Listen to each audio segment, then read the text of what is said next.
A1 TV news ವೀಕ್ಷಕರಿಗೆ ಸ್ವಾಗತ.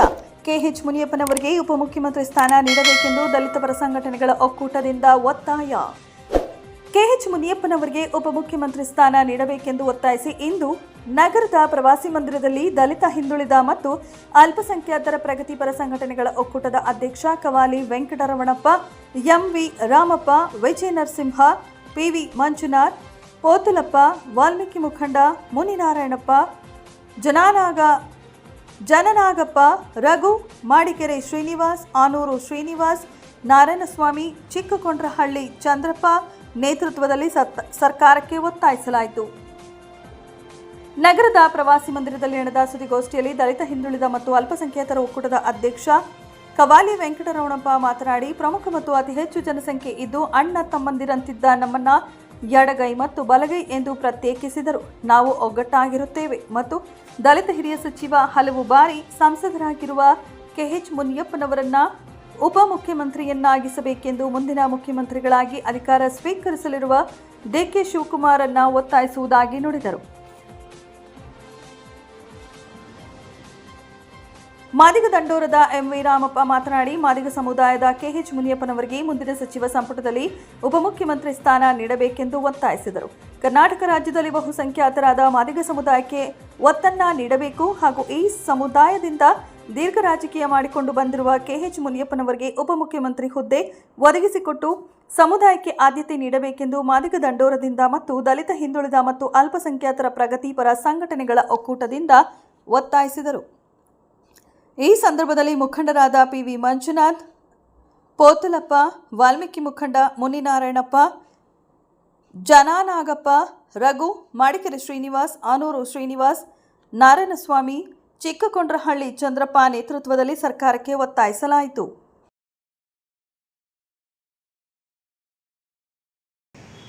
ಪತ್ರಿಕಾ ವರದಿಗಾರ ಮಿತ್ರರೇ ಹಾಗೂ ದಲಿತ ಹಿಂದುಳಿದ ಅಲ್ಪಸಂಖ್ಯಾತರ ಹಾಗೂ ಪ್ರಗತಿಪರ ಸಂಘಟನೆಗಳ ಒಕ್ಕೂಟದ ಎಲ್ಲ ಪದಾಧಿಕಾರಿಗಳು, ಇವತ್ತು ಈ ಪತ್ರಿಕಾಗೋಷ್ಠಿ ಮುಖಾಂತರ ನಾವು ಕರ್ನಾಟಕ ರಾಜ್ಯ ಸರ್ಕಾರದಲ್ಲಿ ಕೇಳುವುದೊಂದೇ, ಇಷ್ಟು ದಿವಸಗಳಿಂದ ಸ್ವತಂತ್ರ ಬಂದು 78 ವರ್ಷಗಳಾಯಿತು, ಸಂವಿಧಾನ ಜಾರಿಯಾಗಿ 76 ವರ್ಷ ಗತಿಸ್ತಾ ಇದೆ. ಆದರೆ ಸಂವಿಧಾನದ ಆಶಯಗಳನ್ನು ಜಾರಿ ಮಾಡೋದರಲ್ಲಿ ನಮ್ಮ ನಾಳಿದಂಥ ಸರ್ಕಾರಗಳು ನಮ್ಮ ದಲಿತ ಸಮುದಾಯವನ್ನು ವೋಟ್ ಬ್ಯಾಂಕ್ ಆಗಿ ಮಾಡಿಕೊಂಡಿದೆ, ಅಧಿಕಾರ ಅವರು ಪಡ್ಕೊಂಡಿದೆ.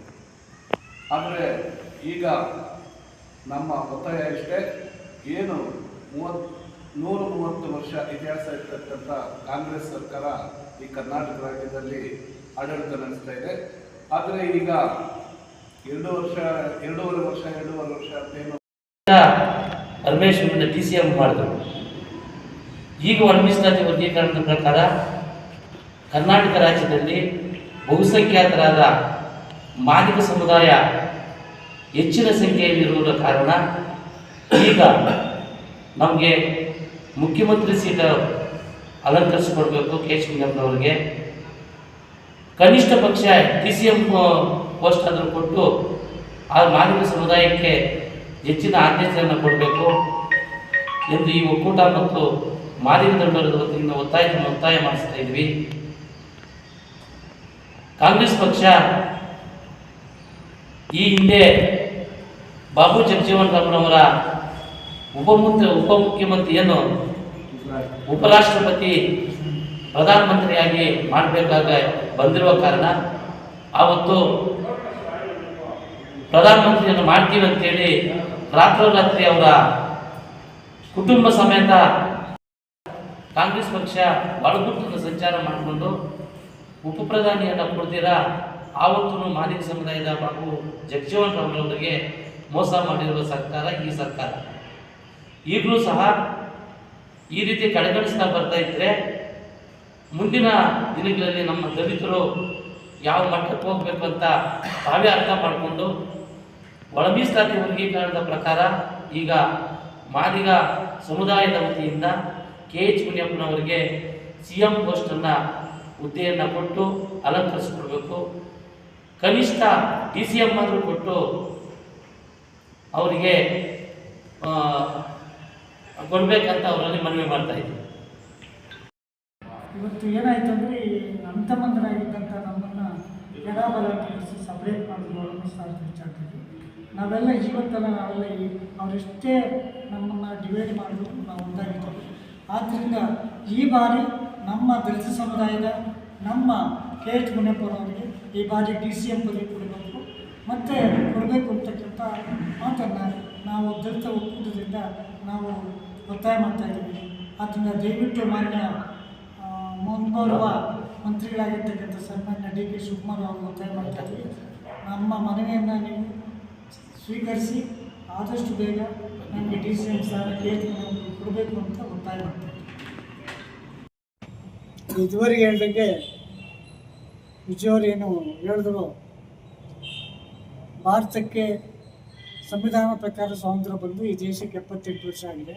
ಸಂವಿಧಾನ ಜಾರಿಯಾಗಿ 75 ವರ್ಷಗಳಾಗಿದೆ.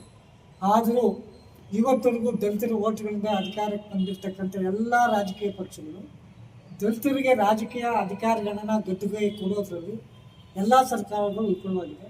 ನಾಮಕಾವಸ್ಥೆ ಮಾತ್ರ ಕೆಲವು ಪೋಸ್ಟ್ಗಳನ್ನು ಕೊಡ್ತದೆ. ಆದರೆ 70 ವರ್ಷದಿಂದ ನಿರಂತರವಾಗಿ ದುಡಿದಿರ್ತಕ್ಕಂಥ ಆ ಸಮುದಾಯದ ಎಡಗೈ ಸಮುದಾಯದ KH ಮುನಿಯಪ್ಪನವರಿಗೆ ಈ ಸಾರಿ ಮುಖ್ಯಮಂತ್ರಿ ಸ್ಥಾನವನ್ನು ಕೊಡಬೇಕು. ಅಕಸ್ಮಾತ್ ಏನಾದರೂ ಇದಾದರೆ ಅವರಿಗೆ DCM ಹುದ್ದೆ ಕೊಡಬೇಕು ಅಂತ ಎಂದು ದಲಿತ ಸಂಘಟನೆಗಳ ಒಕ್ಕೂಟದ ವತಿಯಿಂದ ನಾವು ಸರ್ಕಾರಕ್ಕೆ ಆಗ್ರಹಿಸ್ತಾ ಇದ್ದೀವಿ. ದಯವಿಟ್ಟು ಅವ್ರಿಗೇನೋ ಕೊಡಲಿಲ್ಲ ಅಂದರೆ ಮುಂದಿನ ಚುನಾವಣೆಗಳಲ್ಲಿ ನಾವೆಲ್ಲ ತಮ್ಮ ಸರ್ಕಾರಗಳ ವಿರುದ್ಧ, ತಮ್ಮ ಪಕ್ಷದ ವಿರುದ್ಧ ಕೆಲಸ ಮಾಡ್ತೀವಿ ಅಂತಕ್ಕಂಥ ಮಾತನ್ನು ಈ ಸಭೆಯಲ್ಲಿ ಹೇಳ್ತಾ ನಾನು ಮಾತು ಮುಗಿಸ್ತಾ ಇದ್ದೀನಿ. ಜೈ ಭೀಮ್, ಜೈ ಭಾರತ್. ಪತ್ರಿಕಾ ವರದಿಗಾರ ಮಿತ್ರರೇ ಮತ್ತು ದಲಿತ, ಹಿಂದುಳಿದ, ಅಲ್ಪಸಂಖ್ಯಾತರ ಹಾಗೂ ಪ್ರಗತಿಪರ ಸಂಘಟನೆಗಳ ಒಕ್ಕೂಟದ ಪದಾಧಿಕಾರಿಗಳೇ, ಏನು ಈ ಪತ್ರಿಕಾಗೋಷ್ಠಿ ಮುಖಾಂತರ ನಾವು ಸರ್ಕಾರಕ್ಕೆ ಕಳಿಸ್ತಾ ಇರ್ತಕ್ಕಂಥ ಸಂದೇಶ ಏನಪ್ಪ ಅಂತ ಹೇಳಿದ್ರೆ, ಏನು ಸ್ವತಂತ್ರ ಬಂದು 78 ವರ್ಷಗಳು ಕಳೆದಿದೆ ಮತ್ತು ಸಂವಿಧಾನ ಜಾರಿಯಾಗಿ 76 ವರ್ಷಗಳು ಕಳೆದಿದೆ. ಆದರೂ ಇದುವರೆಗೂ ದಲಿತರನ್ನು ಶೋಷಿತರಾಗಿ ಉಳ್ಕೊಂಡಿದ್ದಾರೆ. ಇದುವರೆಗೂ ಅವ್ರಿಗೆ ಯಾವುದೇ ರಾಜಕೀಯ ಅಧಿಕಾರದಲ್ಲಾಗಲಿ ಇದುವರೆಗೂ ಅಧಿಕಾರ ನೀಡಿರಲ್ಲ. 135 ವರ್ಷ ಆಳ್ವಿಕೆ ಮಾಡಿರ್ತಕ್ಕಂಥ ಕಾಂಗ್ರೆಸ್ ಪಕ್ಷ ಇವತ್ತು ಕರ್ನಾಟಕ ರಾಜ್ಯದಲ್ಲಿ ಸರ್ಕಾರ ನಡೆಸ್ತಾ ಇದೆ. ಆದರೆ 2.5 ವರ್ಷ ಅಂತ ಹೇಳ್ಬಿಟ್ಟು ಏನು ಅವರ ಒಂದು ಸೆಟಲ್ಮೆಂಟ್ ಮಾಡ್ಕೊಂಡಿದ್ರು, ಅದು ಇವಾಗ ಕೂಡಿ ಬಂದಿದೆ. ಹಾಗಾಗಿ ಇವಾಗ ಚೇಂಜ್ ಆಗ್ತಾ ಇರ್ತಕ್ಕಂಥ ಸಚಿವ ಸಂಪುಟದಲ್ಲಿ ಸನ್ಮಾನ್ಯ KH ಮುನಿಯಪ್ಪನವರು ಮಾದಿಗ ಸಮುದಾಯಕ್ಕೆ ಸೇರಿದವರಾಗಿರ್ತಾರೆ. ಆದರೆ ಮಾದಿಗ ಸಮುದಾಯ ಕೇಂದ್ರದ ಸಂಘಟನೆಗಳ ಒಕ್ಕೂಟ, ಮಾದಿಗ ದಂಡೋರದ ಪದಾಧಿಕಾರಿಗಳ ಎಲ್ಲ ಸಮ್ಮುಖದಲ್ಲಿ ಈ ಒಂದು ಪತ್ರಿಕಾಗೋಷ್ಠಿಯ ಮುಖಾಂತರ ಏನು ನಮ್ಮ ಕರ್ನಾಟಕ ರಾಜ್ಯದಲ್ಲಿ ಈಗ ಪರಿಶಿಷ್ಟ ಜಾತಿ ಜನಾಂಗದಲ್ಲಿ ಒಳ ಮೀಸಲಾತಿಯ ವಿಚಾರದಲ್ಲಿ ಏನು ನಮ್ಮ ಮಾದಿಗ ಸಮುದಾಯ ಕರ್ನಾಟಕ ರಾಜ್ಯದಲ್ಲಿ ಬಹುಸಂಖ್ಯಾತರಾಗಿ ಇದ್ದೀವಿ. ಆ ಬಹುಸಂಖ್ಯಾತರಾಗಿರುವ ಕಾರಣ ನಮ್ಮ ಈಗ ಕೊಡುವ ಸಚಿವ ಸಂಪುಟಗಳಲ್ಲಿ ಏನಿವಾಗ DK ಶಿವಕುಮಾರ್ ಅವರು CM ಮುಖ್ಯಮಂತ್ರಿಗಳಾಗಿ ಆಯ್ಕೆಯಾಗಿದ್ದಾರೆ.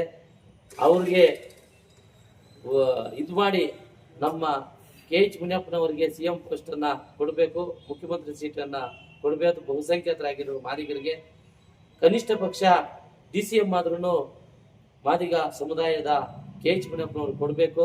ಕೊಡದಿದ್ದ ಪಕ್ಷದಲ್ಲಿ ಮುಂದಿನ ದಿನಗಳಲ್ಲಿ ಕಾಂಗ್ರೆಸ್ ಪಕ್ಷಕ್ಕೆ ತಕ್ಕ ಪಾಠವನ್ನು ಕಳಿಸ್ತೀವಿ ಮತ್ತು ಹೋರಾಟಗಳನ್ನು ನಾವು ರೂಪಿಸಬೇಕಾಗ್ತದೆ. ಈ ಸಂದರ್ಭದಲ್ಲಿ ಎಚ್ಚರಿಕೆಯನ್ನು ಕೊಡ್ತಾ ಇದ್ದೀವಿ. ಉಳ್ಕೊಂಡಿದ್ದಾರೆ. ಹಾಗಾಗಿ ಈ ಸಚಿವ ಸಂಪುಟದಲ್ಲಾದರೂ KH ಮುನಿಯಪ್ಪನವರನ್ನ ಸದ್ಯವಾದರೆ ಮುಖ್ಯಮಂತ್ರಿಗಳನ್ನಾಗಿ ಮಾಡಬೇಕು. ಇಲ್ಲದೇ ಇದ್ದ ಪಕ್ಷದಲ್ಲಿ ಕನಿಷ್ಠ ಉಪಮುಖ್ಯಮಂತ್ರಿಯನ್ನಾದರೂ ಮಾಡಿ ಈ ಜನಾಂಗಕ್ಕೆ ನ್ಯಾಯ ಒದಗಿಸ್ಕೊಡ್ಬೇಕಂತ ಈ ಪತ್ರಿಕಾಗೋಷ್ಠಿ ಮುಖಾಂತರ ಕರ್ನಾಟಕ ಸರ್ಕಾರದ ಹೈಕಮಾಂಡ್ ಬಳಿ ನಾವು ಒತ್ತಾಯಿಸ್ತೀವಿ.